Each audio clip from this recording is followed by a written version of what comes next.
Hello, welcome to Wally Bar.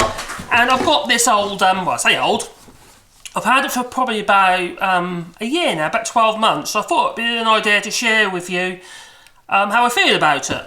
It's this little Katsu palm rotor, and it's a bit like a Makita copy. I'm not going to say it's a Makita substitute, because I'd say it's not. I've used the Makita one, and I have to admit, I don't own it, but a friend of mine's got one. And I have to admit, it's a much nicer tool to use, but there's a big difference, and it's the price. This cost 30 quid. 30 euros this cost me. Didn't get any extra bits. I didn't get a plunger out attachment, you know, the plunge base for it, or any of the other gubbins. All I got was a fence and a few little bits and pieces, you know, the dust extraction, what have you, which is pretty useless anyway. So I generally tend to use this purely for, you know, a roundover, like this little one here. And this is a little 1/4 inch roundover, or an 1/8 inch, you know, 3.5mm, 3mm roundover. And I just use it really for just whizzing around the edges, just take the arrows off. But sometimes I use it with this one, which has got a chamfer bit in there at the moment, a 1/2 inch chamfer. Now, I have to admit, I'm actually quite pleased with it. For 30 quid, it's got plenty of power in it, considering really the price. The few things I wasn't too keen about it was when I got it, it was for an odd-sized... I had to change the collet in it. I already had one, so it wasn't a problem. But in France, they have odd-sized collets, so it should be supplied with obviously the right size collets for the country you're in. For instance, if you're in the UK, you get 1/2 inch and 1/4 inch collets. Well, no, you don't get 1/2 inch this one because it's a tiny one. It'll be the 1/4 inch collets. In France, they do a lot of 8mm, so I had to change over the collet. So that wasn't a huge problem, not really. That's a minor issue with it. The thing I don't like about it is, now I've used it quite a bit now, actually, to be fair, but I'm not too keen on this. And it's a bit, you know, this fine adjustment, so-called fine adjustment, is a little bit, how to put it, a bit glitchy. You know, you're constantly having a bit of PTFE on there, or a bit of candle wax to make sure it stays, more fluid. But it's a little bit kind of, a bit hit and miss. It's not very, you do you wind up and down. The Makita one it's far nicer to use, but there is a big price difference. The Makita one's way over 100 euros in comparison to this one, which is, like I said, was 30. So it's not a bad tool really for the money. If you want a cheap router with a reasonable amount of power in it, which this one has, I certainly would recommend it. And it's definitely worth a consideration. You do have on the spindle of the shaft, you've got your usual kind of lock on the side there. You have got some flats on it as well, if that does break, so you can do it with 2 spanners.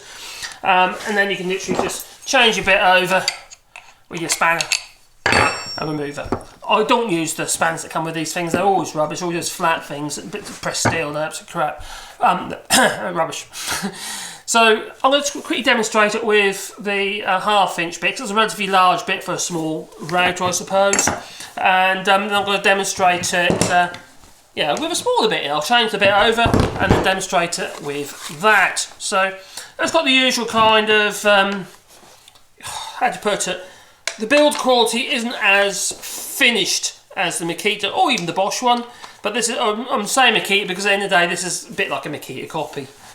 But it's not a bad tool. So I'm going to set that relatively deep on the old chamfer bit there. So that's fairly deep on there. And like I said, I think it's about 600 watts of power. It has got variable speed. And I'll demonstrate that. Should we plug it in? That's what we'll do. We'll plug it in first. Plugged in, ready to go. So there we are. Right. 1, 2, 3,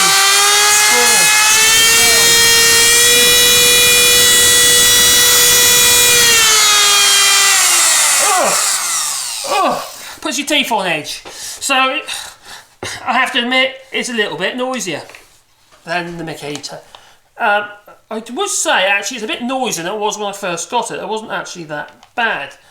But saying that, it certainly does the job, and that's really why we buy these things. Now, I'm going to take a chunk of this piece of pine and this piece of oak using this router. So let's bring bring it down a little bit. There you go. And all I'm going to use, I could use a clamp, but I'm going to use a bit of sound deadening rubber to hold these in place while I just run the router down this edge. Now, these things here are really good. Now, I don't know if you've seen this material before. This stuff is used for sound deadening the bottom of washing machines and other appliances. You can buy them in like 600 by 600 square pads to put on your washing machine. And I've had this some while now, this particular one, and it's been really handy. It grips really well, yeah, well enough. Moves a little bit, but nothing like if it was on the, like that. But with that, it's a bit more kind of, rigid. So we're going to use this route. In fact, it's a bit dirty in a minute. Right. I'm going to put it on one to do this piece of oak, just to show you. Yeah, it's slowing down. That's on 1, 2.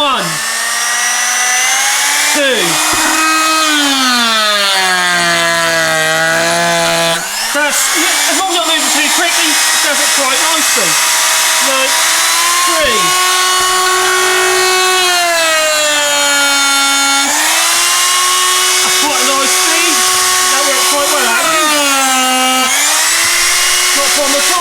And then on 4, 5.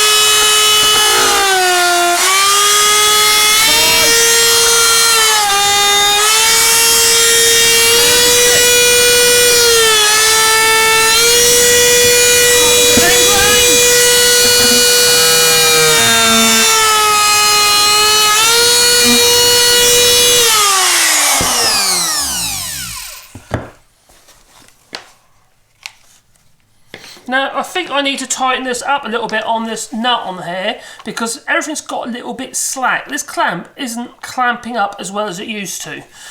It's actually worked its way down a little bit, which it shouldn't do that, obviously. So, there's a little nut on the end of the thread there. You just tighten it up a little bit against this knurled nut here, against this thumb screw, and then that will increase the pressure from the clamp. That is a bit of an issue with most cam lock type clamps because they wear. Especially on, that was on high speed that was happening. It didn't do it on any of the others, it only did it when I went up to speed 6 and then it seemed to vibrate its way down a little bit. So it's just something you to consider and keep an eye on.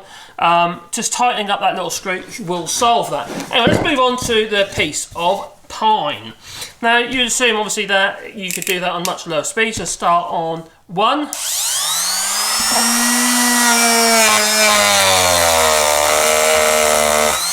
That's 1. Mounted quite nicely, not aggressive, but obviously it could do a bit more power. Still on 2.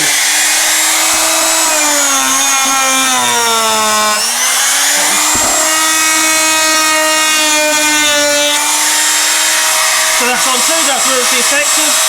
And then on 3.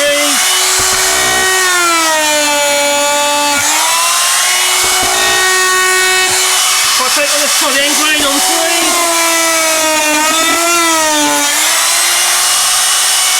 Right, so there you go.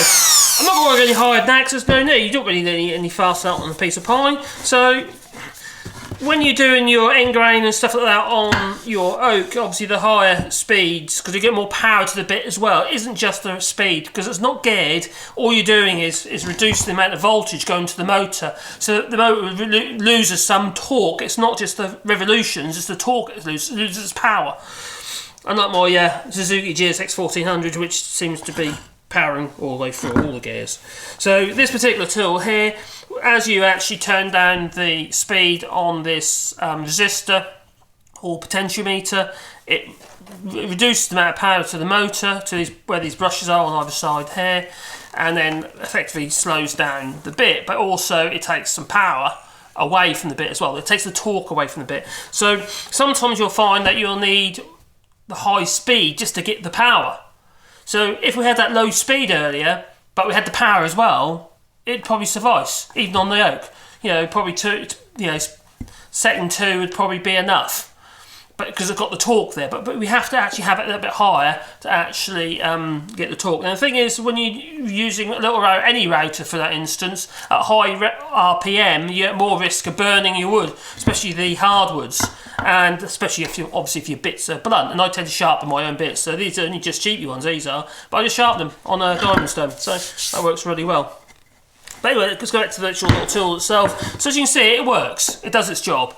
But also, it is actually quite good for using with the smaller bits, which is what I bought it for. And I'll just take it out quickly. We're on 10 minutes, so not much time. So let's remove the carriage, base, and then we literally just lock it off. Unplug it first. Always unplug it first. That's when accidents happen if you don't. There'll be the time when you're not thinking quite straight, and then you have a little bit of an issue.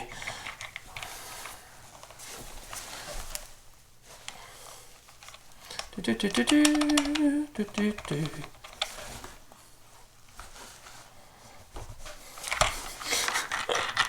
you go. What's happened here is the actual bit has got stuck into the collar, so that isn't very helpful. But a pair of grips will help. But there you go. Yeah, that's off. Silly old me. Probably got to push it down too far. That goes in there like so. And then you obviously just place, you have a bit of your collet locking nut on there. I'm making a bit of a hash of this.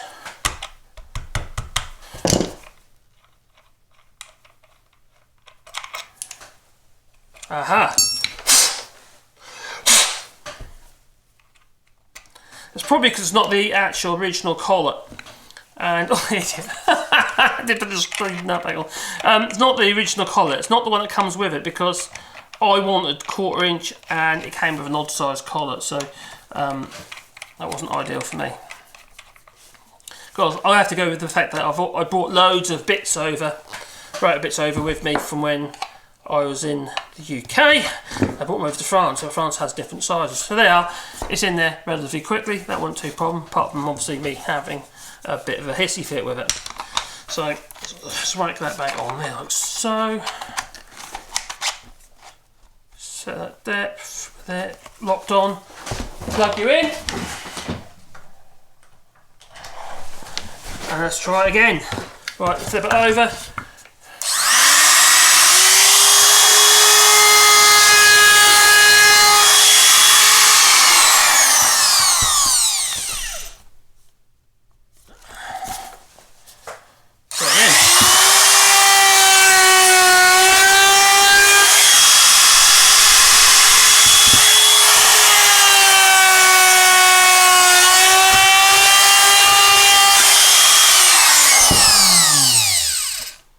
So the actual roll on that one's a little bit on the large side, so you're not getting the proper moulding on there, but that's not down to the actual router itself. But anyway, this is a little Katsu router. Model number, what is the model? It is the SKU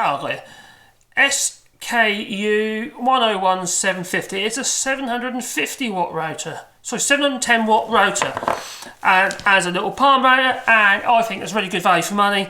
30 odd quid is a bargain really, and it's ideal if you want to set up a little rotor table, have you, where you got, we ain't got to be too much alterational changing, and also with this particular type of base as well, it's quite good for a rotor table, worked quite well I think. But also I just use it for, well, I use it if you clean off arises, so I'm rounding off the arises off a bit of wood, and also doing the chamfers and stuff like that, as you saw, we already had that bit in there. But anyway, that's the little Katsu 30 quid router. It's a bargain. It's not perfect, I'm not going to compare it really to the Makita. The Makita is a better tool, but anyway, definitely worth 30 quid. I've had this for a year, and I do use it almost daily, so it's quite good really. But to be honest, if you want to get yourself a Makita, get a Makita. I'll leave a link to both of them below, actually, in the description. But it's not a bad at all anyway. Anyway, thanks for watching my little video of my little Katsu router. 30 odd euros, it's a bargain. But while you're here, if you want to kind and give all the like and subscribe, and maybe the little bell icon, because then you get a warm fuzzy bit in your pocket with me uploading another video. Anyway, thanks for watching. Let's get you.